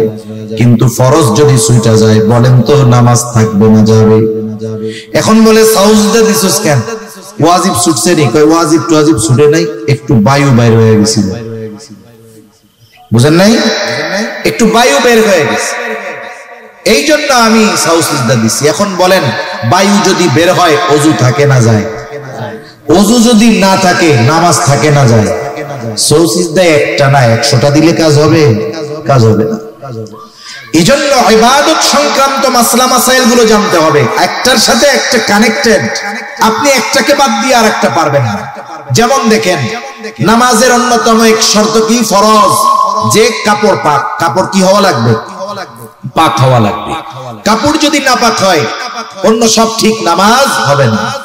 এখন আপনার এই ক্ষেত্রে তাহারাত পবিত্রতার মাসলাগুলো জানতে হবে, যে কোন কারণে পোশাক পাক নাপাক হয়, কোন কাজ করলে নাপাক পোশাকটা পাক হয়ে যায়। এখন উনি তাহারাতের মাসালা, পবিত্রতার মাসালা জানে না। এখন উনি কি করছেন? ওনার কাপড়ে একটু প্রস্রাবের একটা ফোঁটা পড়ছে, কাপড়ের উপরে যদি প্রস্রাবের একটা ফোঁটা পড়ে ওই প্রস্রাবটা কি এক জায়গায় থাকে না ছড়িয়ে যায়? এক ফোঁটা প্রস্রাব যতটুকু জায়গা নিয়ে ছড়াবে ওই কাপড়ের দ্বারা নামাজ না হওয়ার জন্য যথেষ্ট হয়ে যায়। এখন দেখেন উনার এটা জানা নাই, উনি প্রস্রাব করছে, ঢিলা কুলুপ ব্যবহার করে নাই, প্রস্রাবের একটা ফোঁটা লুঙ্গিতে লাগছে, এখন ওই ফোঁটার পানি প্রস্রাব ছড়ায় গেছে, এখন উনি সুন্দর মতো ওযু করে নামাজ পড়েছে, বলেন তো নামাজ কি হবে? একটার সাথে একটা কানেক্টেড। এটা প্রত্যেকটা মুসলমানের জানা দরকার ছিল। ওযুর ফরজ, গোসলের ফরজ, এগুলো জানার দরকার। নামাজের বাহিরে ভিতরে 13 ফরজ জানার দরকার। যদি সে না জানে কি ক্ষতি? বলে ফরজ ছুটে গেলে সে তো জানবেই না ফরজ ছুটে গেছে। দেখা যাবে জীবনে অনেক নামাজ পড়েছে, ফরজ ছুটে গেছে, এই কারণে তার এক ওয়াক্ত নামাজও আল্লাহর কাছে কবুল হয় নাই। আবার নামাজের ওয়াজিব 14টা, ওয়াজিব ছুটে গেলে সাহু সিজদা দিতে হয়। দেখা গেল তার ওয়াজিব গুলো জানা নাই, জানা থাকলেই না ছুটলে সাহু সিজদা দিবে। হ্যাঁ ওয়াজিব ছুটে গেছে, টেরও পায় নাই, সাহু সিজদা তো দেয়ই নাই, তাহলে কি হলো? বলে তার নামাজ হয় নাই। এইবার নামাজ ভঙ্গের কারণ আছে 19টা, এগুলো নামাজিকে নামাজের আগে জানতে হবে। দেখা গেল এর থেকে যদি একটা কারণ পাওয়া যায় নামাজ নষ্ট হয়ে যায়, নামাজ ভেঙে যায়। আবার ওযু ভঙ্গের কারণ আছে 7টা, ওযু যদি ভেঙে যায় নামাজও ভেঙে যায়। চিন্তা করে দেখেন এক নামাজ এর সাথে কত মাসালা রিলেটেড আছে। এই জন্য নবীজিও জানায় দিয়েছেন দ্বীনে ইলম শিক্ষা করা ফরজ। আর আমরা যেই ইবাদত করব সেই ইবাদতের পরিপূর্ণ মাসলা যদি না থাকে দেখা যাবে নিজের অজান্তে ইবাদতের মধ্যে ভুল হয়ে গেছে। সেজন্য রোজা আসতেছে, রোজার সব মাসলা মাসাইল গুলো জানবো। কোন কারণে রোজা ভাঙে, কোন কোন কারণে রোজা নষ্ট হয়ে যায়, এই বিষয়গুলো জানা জরুরি কি জরুরি নয় বলেন? রোজার আগে জানা নিব হুজুরদের কাছ থেকে, ওলামা ইকরামের কাছ থেকে। নাইলে এত পরিশ্রম করে সারাদিন না খেয়ে কষ্ট করে রোজা রাখলেন, দেখা গেল সামান্য ত্রুটি অজানার কারণে, অজ্ঞতার কারণে ইবাদত নষ্ট হয়ে গেল। মনে করেন একটা লোক জানে না যে আগুনে হাত পুড়ে যায়। এই লোক এই জিনিসটা তার কি নাই, জানা নাই। এখন সে যদি না জানে যে আগুনে হাত পুড়ে যায়, জানে না, কিন্তু আগুনের মধ্যে যদি হাত দেয়, পুড়বে কি পুড়বে না বলেন তো? আগুন তো বলবে না যে ও জানে না, তাইলে এর পুরানোর দরকার নাই। এই জন্য মাসলা মাসাইলের বিষয়টা এরকম, যেগুলো জরুরতে দিন, এই বিষয়গুলো যদি আমরা না জানি, না মানি, যদি কোনো ত্রুটি বিচ্যুতি ইবাদতের মধ্যে হয়ে যায়, ওই বিষয়গুলো যদি আমার আপনার দ্বারা সংগঠিত হয়ে যায়, ইবাদত আমল নষ্ট হয়ে যাবে, আমি টের পাবো না। সেজন্য 4 নাম্বার যেই জিনিসটা দরকার, যেই ইবাদত করবে সেই ইবাদতের মাসলা মাসাইল গুলো জানবে। 5 নাম্বার, তার খাবারটাকে হালাল করতে হবে, খাবারটা হালাল। অনেক মানুষ আছে খাবার হালালের ব্যাপারে বড় পেরেশান। বিষয়টা কিন্তু এমন না, খাবার শুধু হালাল হলেই হবে না, উপার্জনটা হালাল দরকার আছে না? উপার্জন হালাল হতে হবে, খাবারটাও হালাল হতে হবে।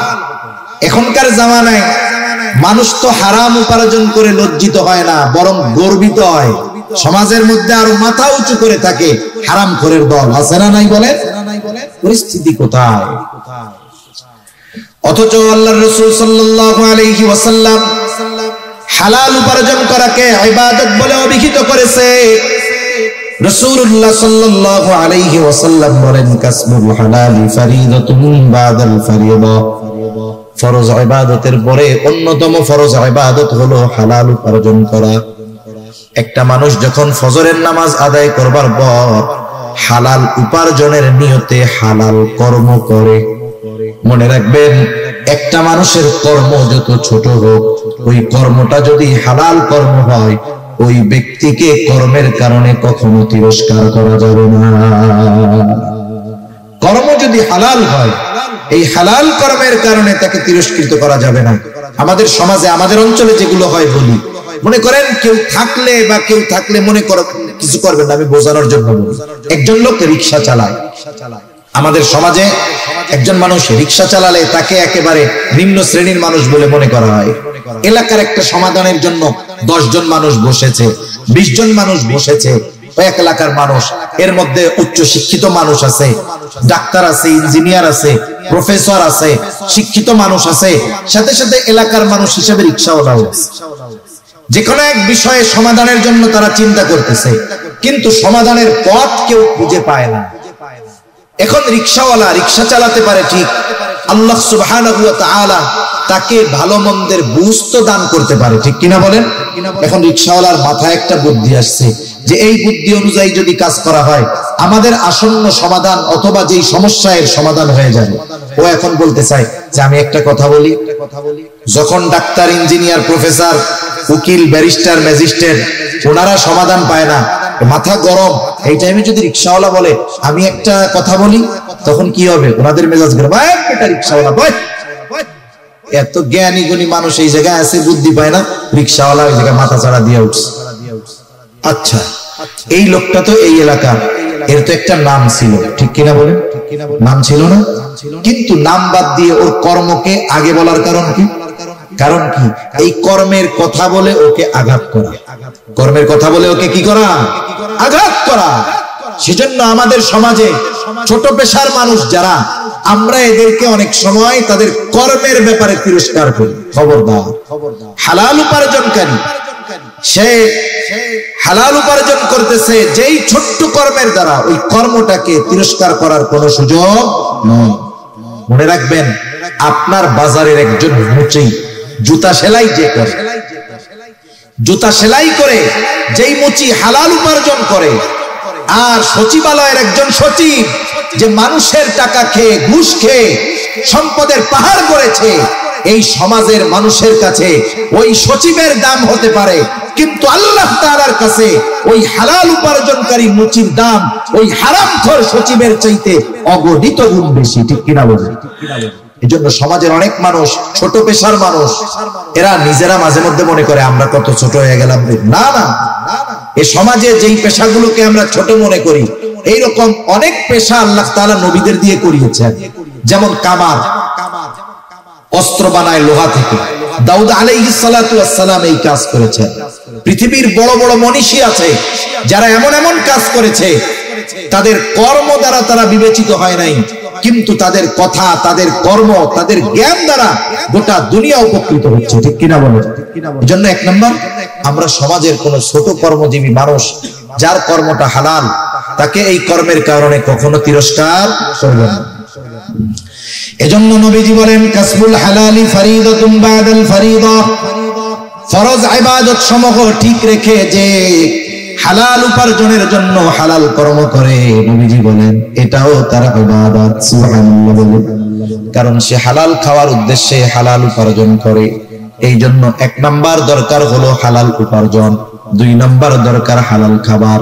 কারণ খাবার যদি হালাল হয় কিন্তু উপার্জনের অর্থ যদি হারাম হয়, এই খাবারটাও হারাম খাবারের মতো। মনে করেন একজন সরকারি চাকরিজীবী, সরকারি চাকরি যত ছোট হোক ওই জায়গার ইনকাম বেশি, বুঝেন নাই? সরকারি চাকরি যত ছোট হোক ইনকাম বেশি। আমার এরকম জানাশোনা কয়েকজন লোক আছে, সচিবালয় আছে, উপসচিব পর্যায়ের আছে, আর একজন সচিব হয়ে যাবে আশা করা যায়। এই আল্লাহর বান্দা, সরকারের পক্ষ থেকে ওনাকে গাড়ি দেওয়া হয়েছে, উনি ওই গাড়ি ফিরাই দিছে যে আমি এই গাড়িটা ব্যবহার করব না। কেন? উনি যখন ওই সরকারি গাড়ি ব্যবহার করবে, ওনার কাছ থেকে, ওনার স্যালারি থেকে কিছু স্যালারি বেতন কাটা হবে এই ফ্যাসিলিটির জন্য। উনি বলতেছে আমি আমার বাসায় পায়ে হেঁটে যাতায়াত করতে পারবো, প্রয়োজনে লোকাল বাসে যেতে পারবো, সমস্যা নাই, আমি এই গাড়ি ব্যবহার করব না। কেন? বলে যেই টাকাটা আমার বাঁচবে, কাটা হতো, ওটা তো আর কাটবে না, কারণ আমি সুযোগ নেই নাই, আমার টাকাও কাটবে না। কি হবে তাইলে? বলে ওই টাকাটা হলে আমার বাচ্চা কাচ্চার লেখাপড়ার খরচ চালাইতে আমার একটু সহজ হবে। এটা বলতেছে কে? একজন উপসচিব পর্যায়ের লোক, একজন উপসচিব পর্যায়ের মানুষ। সে ইচ্ছা করলে কি করতে পারে এটা একজন সাধারণ শিক্ষিত মানুষও বুঝতে পারে। কিন্তু দেখা যাবে কি, ওই উপসচিবের গেটের বাইরে যে পিয়ন আছে, ও দেখা যাবে প্রতি মাসে লক্ষ মগে কাপে খায়, নাকি গাজী ট্যাঙ্ক 1000 লিটারের ট্যাঙ্কিতে চা খায় আল্লাহ জানে। 2-4-5,000 টাকার কমে এদের চা পানের টাকা হয় না। ঠিক কিনা বলে? ওই ব্যক্তি তো আবার ওরে 5,000 টাকা হাতের মধ্যে গুজে দিয়ে স্যারের সাথে দেখা করে আসবে, কাজ শেষ। স্যার তো আর ঘুষ খায় না। দেখা যাবে ওই পিয়ন ঢাকা শহরে বাড়ি করে ফেলছে, কিন্তু উপসচিব তার বাপ দাদার রেখে যাওয়া বাড়িটা ভেঙে যাচ্ছে, ঠিক করার টাকা তার কাছে নেই। আছে না নাই? এরকম অনেক আছে। আবার ওই যে বললাম পিয়ন লক্ষ লক্ষ টাকার মালিক, কোটি কোটি টাকার মালিক। মনে করেন ওই রকম একজন লোক আজকে ভালো ইনকাম হয়েছে, 20,000 পকেটের মধ্যে ঢুকছে, এই যে ঘুষের টাকাটা নিল, বলেন তো এটা হালাল না হারাম? কত জঘন্য এক হারাম। মানুষের উপার্জনের অনেক পদ্ধতির মধ্যে হারাম পদ্ধতির মধ্যে একটা হলো এই ঘুষ। এখন সেই হারাম টাকা নিয়ে বাজারে গেছে, বাজারে যাওয়ার সময় দেখে বিশাল বড় এক গরু জবাই হয়েছে। গরু যত বড়, এর গোস্তের স্বাদ তত বেশি না কম? এটা দেখার পরে তার গোস্ত কেনার জন্য খুব ইচ্ছা হয়েছে। এখনো কসাইরে জিজ্ঞাসা করতেছে, এই এত বড় গরু জবাই দিলা কেমনে? কারণ প্রাণী যদি হালাল হয়, জবাই যদি আল্লাহর নাম বাদ দিয়ে দেওয়া হয়, ওই হালাল প্রাণীর গোস্ত আর হালাল থাকে না। জিজ্ঞাসা করতেছে, জবাই দেওয়ার সময় কি আল্লাহর নাম বলছিলাম? কসাইও চালাক কম না। কসাই বলে যে শুনেন, আমি নিজে নামাজ কালাম পড়ি না, তাতে কি হয়েছে? আমি এই মাসালা খুব ভালো মতো জানি। ইচ্ছা কইরা যদি আল্লাহর নাম বাদ দিয়ে জবাই করি, তাইলে এই গরুর গোস্তের আর হালাল থাকবে না, হারাম হয়ে যাবে। সকলকে যদি খাওয়াই আমার গুনাহ হবে। নিজে নামাজ পড়ি নাই, আল্লাহ চাইলে মাফ করে দিব। মানুষের যদি হারাম খাওয়াই, হক নষ্ট করা হবে, আল্লাহ মাফ করার সুযোগ নেই। আমি বিসমিল্লাহ কইয়াই জবাই দিছি। লোক নিশ্চিত হলো যে গরুর গোস্ত কি আছে? হালাল আছে। এইবার কি করতেছে? পকেট থেকে টাকা বের করে দিয়ে বলতেছে, আমারে 10 কেজি গরুর গোস্ত দাও। আমার একটু বলেন, এই যে খাবারটা হালালের ব্যাপারে কত সচেষ্ট সতর্ক হলো, কিন্তু পকেট থেকে যেই টাকা দিল সেটা হালাল না হারাম? এজন্য এই বিষয়টা খেয়াল রাখার দরকার। সে যদি চুরি কইরা ওই গরুর 10 কেজি গোস্ত নিত, তার যেমন অবস্থা হতো, হালাল হতো না। ওই ঘুষের টাকা, সুদের টাকা দিয়ে যখন কিনছে, ওটাও হালাল হবে না। জুয়া খেলার টাকা দিয়েও যদি কিনে, হালাল হবে না। জুয়া তাস খেলা আসেনি আপনাকে ওইদিকে? হায় হায়, সমাজ ধ্বংস করে দেওয়ার এক পাপ এই জুয়া খেলা। সেজন্য যেহেতু আপনাদের জনপ্রতিনিধিরা আছে, মুরব্বীরা আছে, অনুরোধ থাকবে এই প্রজন্মকে হেফাজত করেন। এখন তো জুয়া খেলার জন্য অনেক কিছু লাগে না, মোবাইল একটা হইলে হয়েছে। কত জায়গায় দেখি বাজারের মধ্যে রিক্সাওয়ালা রিক্সা রেখে, সিএনজি ওয়ালা সিএনজি রেখে 4 জন মোবাইলের মধ্যে লুডু খেলা শুরু করতেছে। কি চলতেছে? জুয়া চলতেছে, বুঝতেই পারবেন না। এখন তাস নিয়ে বসা লাগে না, মোবাইলের মধ্যেই 4 জনে তাস খেলতে পারে। অবস্থা খুব খারাপ। এই জুয়ার ভয়ানক থাবা থেকে এই জাতিকে, আগামী প্রজন্মকে হেফাজত করার দরকার, ঠিক কিনা বলুন? এর দ্বারা উপার্জিত পয়সা, সুদ ঘুষের পয়সা যেমন হারাম, এর দ্বারা উপার্জিত পয়সাটাও হারাম। তাহলে খাবারের ব্যাপারেও সতর্ক থাকতে হবে, খাবারটাও হালাল, উপার্জনটাও হালাল হতে হবে। এখন কথা হলো, কারো খাবার উপার্জন যদি হারাম হয় তার ক্ষতি কি? বলে বড় বড় 4টা ক্ষতি আছে। কয়টা ক্ষতি? জোরে বলেন না কয়টা? 1 নাম্বার ক্ষতি, যে হারাম উপার্জন করে, হারাম খায়, তার দোয়া আল্লাহ তাআলা কবুল করে না। এই যে আজকে রাত্রে আল্লাহ তাআলা ক্ষমার ঘোষণা দিয়েছেন, ওই মানুষগুলোর জন্য ক্ষমার ঘোষণা নাই। তাদের মধ্যে অন্যতম হলো তারা যারা হারাম খায়। তাদের দোয়া আল্লাহ কবুল করবে না। দোয়া কবুল না করলে ক্ষমা হবে কেমন? 1 নাম্বার ক্ষতি, তার দোয়া কবুল হয় না। দোয়া কবুলের কিছু সময় আছে, স্থান আছে। ওই সময় স্থানগুলোতে গেলেও তার দোয়া কবুল হবে না। এক ব্যক্তি বহু দূর সফর করে উস্কো খুস্কো চুলে বাইতুল্লাহর কাছে গিয়ে দোয়া করতেছে। সাহাবায়ে কেরাম দেখে মনে করতেছে এই ব্যক্তির দোয়া আল্লাহ তাআলা কবুল করবেন, ঠেকাবেন না। নবীজিকে আল্লাহ তাআলা ওই ব্যক্তির অবস্থা জানায় দিলেন। নবীজি বলেন, আল্লাহ তাআলা ওই ব্যক্তির দোয়া কেমনে কবুল করবে? যার উপার্জনটা হারাম, যার দেহটা হারাম খাবার দিয়ে গঠিত, যার দেহর মধ্যে হারাম পোশাক, ওই ব্যক্তির দোয়া আল্লাহ তাআলা কেমনে কবুল করবে? তাহলে হারাম উপার্জন, হারাম যারা খায়, 1 নম্বরে তাদের দোয়া কবুল হয় না। 2 নম্বর, যারা হারাম উপার্জন করে, হারাম খায়, নবীজি সাল্লাল্লাহু আলাইহি ওয়াসাল্লাম বলেন, লা ইয়াদখুলুল জান্নাতা জাসাদুন হুদিয়া বিল হারাম। হারাম ভক্ষণকারীর শরীর জান্নাতে প্রবেশ করবে না। 1 নম্বর ক্ষতি, দোয়া কবুল হবে না। 2 নম্বর ক্ষতি, জান্নাতে প্রবেশ করতে পারবে না। 3 নম্বর ক্ষতি, আল্লাহ তাআলা কোরআনুল কারীমের মধ্যে বলেন, ইয়া আইয়ুহার রাসূলু কুলু মিনাত তাইয়্যিবাতি ওয়া'মালু সালিহা। আল্লাহ তাআলা সব রাসূলগণকে এক নির্দেশ দিয়েছেন, হে রাসূলগণ, আপনারা পবিত্র খান আর আমলে সালেহ করেন। এর দ্বারা উদ্দেশ্য হলো হালাল খান আর আমলে সালেহ করেন। বুজুর্গানে দিন উলামায়ে কেরাম বলেন, এখানে উদ্দেশ্য হলো যার খাবার অপবিত্র তথা হারাম, তার ইবাদত আল্লাহ কবুল করে না। 4 নম্বর ক্ষতি, কেউ যদি হারামকে হালাল মনে করে তাহলে তার ঈমান থাকে না। একজন হারাম কাজ করতেছে, হারাম মনে করে, তার গুনাহ হবে, তবে সে বেঈমান হবে না। কিন্তু একজন হারাম কাজ করে না, কিন্তু ওই হারামকে সে হারাম মনে করে না, সে না কইরাও বেঈমান হবে, ঠিক কিনা? একটা উদাহরণ দিয়ে আলোচনা শেষ করে দেই। আমাদের সমাজে অনেক মানুষ আছে সরকারি চাকরি করে, সে তখন ঘুষ টুস কিচ্ছু খায় না, তার সংসার চালাতে, পরিবার চালাতে কষ্ট হয়। এরপরে সরকারি চাকরি শেষ, এখন আর কোনো টেনশন নাই, মসজিদে গিয়ে সব সময় নামাজ কালাম পড়ে, মসজিদ থেকে বাহির হয় না। এখন ইমাম সাহেব জিজ্ঞাসা করে, চাচা, চাকরি যখন ছিল তখন তো টেনশনে দেখতাম, চাকরি এখন নাই, টেনশনও নাই, তবে এখন সংসার চলে কেমনে? বলে এখন আরো ভালো চলে। কেমনে ভালো চলে? বলে আগে বেতন পাইতাম 30,000, 30,000 দিয়া বাসা ভাড়া, লেখাপড়া, অন্যান্য খরচ দিয়ে মাসে আমার চলা কষ্ট হতো, এখন আরো ভালো চলে। কেমনে চলে? বলে আমি 1 কোটি টাকা পাইছিলাম, ব্যাংকের মধ্যে রেখে দিছি, এখন মাসে মাসে 1 লাখ টাকা পাই, আলহামদুলিল্লাহ। আমার একটু বুঝাই বলেন তো, 1 কোটি টাকা ব্যাংকে ফিক্সড ডিপোজিট করে রেখেছে, নির্দিষ্ট পরিমাণে তাকে লাভ দেওয়া হচ্ছে। বলেন তো এটা কি? কোন সন্দেহ আছে? খাইতেছে সুদের টাকা, বলে কি আলহামদুলিল্লাহ। সুদের টাকা খেয়ে কি বলতেছে? যদি বুঝে বলে থাকে ঈমান নাই। একজন মদ খায়, মদ খাইতেছে কবিরা গুনাহ, কিন্তু কেউ যদি ইয়ারকি মাইরা বিসমিল্লাহ বলে মদ খায়, সাথে সাথে বেঈমান হয়ে যাবে, কোনো সন্দেহ নেই। একজন খাচ্ছে মদ, খেয়ে যদি সে আলহামদুলিল্লাহ বলে, বেঈমান হয়ে যাবে, কোনো সন্দেহ নাই। খাচ্ছে সুদ, স্পষ্ট এক হারাম, অথচ বলতেছে আলহামদুলিল্লাহ। এজন্য কেউ যদি হারামকে হারাম মনে না করে তাহলে তার ঈমান থাকে না। আসেন এবার মূল কথা। আল্লাহ তাআলা বললেন ঈমানদার নারী অথবা পুরুষ আমলে সালেহ যদি করে কয় ধরনের পুরস্কার? একটু জোরে বলেন, কয় ধরনের? দুই ধরনের পুরস্কার। একটা দিবেন দুনিয়ায় আর একটা দিবেন আখিরাতে। কি পুরস্কার? এক নাম্বার দুনিয়ার কথা বলেন। আল্লাহ তাআলা বলেন ফালানুহইয়ান্নাহু হায়াতান তাইয়্যিবা। আল্লাহ তাআলা বলেন আমি তাকে এক পবিত্র জিন্দেগি দান করব। সুবহানাল্লাহ। পবিত্র জীবন দ্বারা উদ্দেশ্য কি?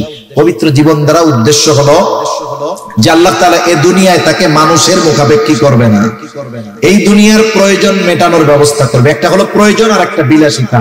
এখানে প্রয়োজন উদ্দেশ্য, প্রয়োজন আল্লাহ তাআলা মেটানোর ব্যবস্থা করবে। আল্লাহ তাআলা এই দুনিয়াতে তাকে পারিবারিক শান্তি দান করবে। আল্লাহ সুবহানাহু ওয়া তাআলা তাকে ইবাদতের মজা দান করবে। আল্লাহ তাআলা দ্বীনের উপরে চলা তার জন্য সহজ করে দিবে। বলেন তো আমাকে যদি কেউ এই নিশ্চয়তা দেয় আপনার এই জীবনে যত প্রয়োজন সব মেটানোর ব্যবস্থা হবে, আর কোনো টেনশন আছে? সম্মানের দিক দিয়ে কখনো মানুষের কাছে হাত পাতা লাগবে না, আপনি ইবাদতের মজা পাবেন। আপনার পরিবারের মানুষের দ্বারা আপনাকে শান্তি দেওয়া হবে, নেককার বিবি দেওয়া হবে, নেককার সন্তান দেওয়া হবে, যে স্ত্রী সন্তান আপনার চক্ষু শীতলের কারণ হবে। সাথে সাথে আপনি ইবাদত করতে মজা পাবেন। আমরা কিন্তু ইবাদতে মজা পাই না। মসজিদে গেলে বসতে মন চায় না, চার দোকান থেকে আর উঠতে মন চায় না, ঠিক কিনা বলেন? ইবাদতের মজা এটা হলো হায়াতান তাইয়্যিবা, পবিত্র জিন্দেগি। আর আখিরাতে কি দিবে? আল্লাহ তাআলা বলেন ওয়ালা নাজজিয়ান্নাহুম আজরাহুম বিআহসানি মা কানু ইয়ামালুন। আর আখিরাতে এই আমলে সালেহ যারা ঈমানের সাথে আমলে সালেহ করেছে এই মানুষগুলোকে আল্লাহ তাআলা দুনিয়ায় যা করছে ওই তুলনায় বহুগুণ বেশি বড় প্রতিদান আল্লাহ তাআলা দিবেন। সেজন্য সম্মানিত সুধী, পুরুষ হোক আর নারী হোক, আল্লাহ তাআলা ইবাদতের ক্ষেত্রে কাউকে কম বেশি করেন নাই। এমনটা করেন নাই পুরুষ রোজা রাখলে সওয়াব বেশি, নারী রোজা রাখলে সওয়াব একটু কম হবে, এমনটা আল্লাহ করেন নাই। ইবাদতের ক্ষেত্রে, প্রতিদানের ক্ষেত্রে আল্লাহ তাআলা নারী পুরুষকে সমানভাবেই দিবেন। শর্ত কি? বলে ঈমানের সাথে আমলে সালেহ করতে হবে। এখন আমলে সালেহ কেমনে হবে? ঈমান তো কম্পালসারি, এটা লাগবেই। সাথে সাথে ওই আমলটা ইখলাসের সাথে করতে হবে, ওই আমলটা সুন্নাত পদ্ধতিতে করতে হবে। যেই আমল করবে ওই আমলের মাসলা মাসাইল গুলো জানতে হবে। সাথে সাথে উপার্জনটা আর খাবারটা তার হালাল হবে। এইভাবে যদি দুনিয়ার জিন্দেগি অতিবাহিত করতে পারে, দুনিয়াতেও আল্লাহ তাআলা তাকে বরকত রহমত দিয়ে ভরপুর করে দিবে, আর আখিরাতেও আল্লাহ সুবহানাহু ওয়া তাআলা তার আমলের তুলনায় বহুগুণ বড় বেশি প্রতিদান আল্লাহ তাআলা তাকে দিবে। এজন্য সম্মানিত সুধী, রোজার মাস আসতেছে। এই মাসটা হলো ইবাদতের মাস, ইবাদতের মৌসুম। যেমন কৃষক সময় যখন চাষাবাদের সময় যখন ভালো মতো আবাদ করে, চাষ করে, এরপরে ফসল ঘরে উঠে, বাকি মাসগুলো সে আরামসে নিশ্চিন্তে কাটায়। অনুরূপ ভাবে আমরা যদি এই ইবাদতের মৌসুমকে যথাযথভাবে কাজে লাগাতে পারি, তাহলে আগামী 11 মাস আবার দ্বীনের উপরে চলা, ইসলামের উপরে চলা আমাদের জন্য সহজ করে দিবেন কে? আরো জোরে বলেন কে? এইজন্য আমরা ইবাদতের প্রস্তুতি নিব, রোজার প্রস্তুতি নিব। নবীজি সাল্লাল্লাহু আলাইহি ওয়াসাল্লাম বলেন আহসু হিলাল শাবান লিরমাদান। তোমরা হিলালের চাঁদ, ওই শাবানের হেলাল, শাবানের চাঁদ গণনা করো। কেন? বলে রমজানের প্রস্তুতির জন্য। এই যে আজকে 15 তারিখ হয়ে গেছে, সন্ধ্যার পর থেকে নিয়ে কয় তারিখ? 15 তারিখ। আরবি মাস সূর্যাস্ত যাওয়ার সাথে সাথে শেষ, আবার মাগরিব থেকে শুরু, সূর্যাস্ত যাওয়ার সাথে সাথে 1 তারিখ শুরু আর 1 তারিখ শেষ। সেই হিসাবে আজকে 15 তারিখ। আমরা ডে কাউন্টিং করব, ডে কাউন্টিং করব যে রমজানের প্রস্তুতির জন্য। আর 14 দিন, আর 13 দিন, 12 দিন। দেখবেন আপনি যদি ইবাদত করার ইচ্ছা থাকে, এইভাবে যদি প্রস্তুতি গ্রহণ করেন, রমজানের আগে যদি ঘরের বাইরের যেই প্রয়োজনীয় কাজগুলো সেরে নিতে পারেন, যে কাজগুলোর কারণে ইবাদত কষ্টসাধ্য হতে পারে, ওই কাজগুলো যদি আমরা সেরে নিতে পারি, তাহলে রমজানের ইবাদত গুলো নিশ্চিন্ত মনে, প্রফুল্ল মনে করা যাবে ইনশাআল্লাহ। সেজন্য আমরা প্রস্তুতি নিব তো ইনশাআল্লাহ। যেহেতু আমলের সিজন আসতেছে, আমরা সকলেই আমল করব। যে নামাজ পড়ে না সেও পড়বে তখন। কিন্তু করলাম, কিন্তু কবুল হলো না, তাহলে এই কষ্টটা তো বৃথা গেল। এজন্য ইবাদত কবুল হওয়ার বিষয়গুলো আপনাদের খেদমতে আরজ করলাম। হাসরের মাঠ কোথায় হবে? শহীদের মর্তবা কেমন হবে? স্থানীয় পর্যায়ে বিভিন্ন এনজিও যথা আশা, ব্যারাক, প্রত্যাশী থেকে লোন নেওয়া জায়েজ হবে কিনা, হাসরের ময়দান কোথায় হবে, এই পৃথিবীটাই হাসরের ময়দান হবে। কিয়ামতের আলামত গুলোর মধ্যে উল্লেখ আছে শেষ জামানায়, একেবারে শেষ সময় সবাই জেরুজালেম মুখী হবে এবং ওই শাম, ওইটা কিয়ামতের ময়দান হবে। শহীদদের মর্তবা অবশ্যই আল্লাহর জন্য, দ্বীনের জন্য যারা তাদের জীবনকে উৎসর্গ করে দিয়েছে, আল্লাহ তাআলা তাদের ব্যাপারে বলেন, ওয়ালা তাকুলু লিমান ইউকতালু ফি সাবিলিল্লাহি আমওয়াত বাল আহইয়াউ ওয়ালাকিন লা তাশউরুন। আল্লাহ তাআলা বলেন, যারা আল্লাহর জন্য শহীদ হয়েছে তোমরা তাদেরকে মৃত বলো না। আল্লাহর রাস্তায় যারা জীবন উৎসর্গ করেছে তাদেরকে তোমরা মৃত বলো না। বাল আহইয়া ওয়ালাকিন লা তাশউরুন, বরং তারা জীবিত, তবে দুনিয়ার মানুষের মতো জীবিত নয়। বিশেষ প্রসেসে আল্লাহ তাআলা তাদের জীবিত রেখেছেন। ওখানে তাদের জীবিত থাকতে হলে কি দরকার? খাবার দরকার, অক্সিজেন দরকার, যা কিছু দরকার সবকিছুর ব্যবস্থা বিশেষ পদ্ধতিতে করছেন কে? শহীদের মর্তবা অনেক বড়। তৃতীয় এনজিও। সুদ ব্যাংক থেকে নেন আর এনজিও থেকে নেন, সুদ তো সুদ। সুদ কোনোদিন জায়েজ হওয়ার সুযোগ নেই। এটা এমন এক হারাম যেটা কখনো জায়েজ হবে না। গাড়ি আবার চলে আসবে নাকি? কয়টায়? কই 12টায়? আমরা প্রস্তুতি নিয়ে শেষ করে দিই না। দেখেন, সুদ তো সুদ। কিছু হারাম জায়েজ হয়, কিন্তু সুদ এমন এক হারাম, এটা কখনো জায়েজ হয় না। মনে করেন আমি বলি বাইন্ড করে দিই, পায়খানা হারাম না? যদি কারো এমন রোগ হয়, ডাক্তার বলে ওরে বাঁচাইতে হইলে প্রতিদিন আধা কেজি পায়খানা খাওয়াইতে হবে, এটা ওর জন্য জায়েজ হবে জীবন বাঁচানোর জন্য। কেউ যদি বলে, ডাক্তার দিনদার ডাক্তার বলে জীবন বাঁচানোর জন্য শুকরের গোশত খাওয়াইতে হবে, এটা ওর জন্য ওষুধ হিসাবে খাওয়ানো জায়েজ। কিন্তু বলেন তো, কোন রোগ হইলে ডাক্তার লিখবে যে এনাকে যদি বাঁচাইতে হয় তাহলে সুদ খাওয়াইতে হবে? বলেন তো, এই সুদ কোন সময় জায়েজ হওয়ার সম্ভাবনা আছে? এটা নিঃসন্দেহে হারাম। এটা কোন সময় বৈধ হওয়ার, জায়েজ হওয়ার কোন সুযোগ নেই। হালাল তো করে, কারণে জায়েজ হওয়ার সুযোগ নাই। এজন্য এই অভিশপ্ত বিষয় থেকে আমাদেরকে বাঁচতে হবে। এক হারাম, পায়খানা খাইছে, ওটা তার হারাম খাওয়ার গুনাহ হবে। কিন্তু কেউ যদি 1 দিরহাম পরিমাণ সুদ খায়, তার মায়ের সাথে জিনা করার মতো গুনাহ হবে। তাইলে পায়খানা খাওয়া হারাম আর সুদ খাওয়া হারাম, কিন্তু ডিসটেন্সটা কি বুঝতে পারছেন তো? তাহলে বলেন তো, একজন সুস্থ মস্তিষ্কের লোক ওই মানের পাপ যেটা করলে মায়ের সাথে জিনা করা হয়, ওটা কি কখনো করবে? তার মানে 1 নম্বরে সুদ যারা খায় এদের মস্তিষ্ক বিকৃত হয়ে গেছে। এজন্য কিয়ামতের দিন ওই রকম তারা উঠবে, মানুষেরা দেখেই বুঝতে পারবে এই মানুষগুলো সুদখোর। আফসোসের ব্যাপার, আমাদের সমাজে যে যত বড় সুদখোর, সামাজিক ভাবে তার অবস্থান তত বড়। এটা আমাদের জন্য একটা গজবের মতো, অভিশাপের মতো, ঠিক কিনা বলুন? আল্লাহ এই সুদ নামক জঘন্য বিষয় থেকে আমাদের বেঁচে থাকার তৌফিক দান করুন। সকলে বলি আমিন।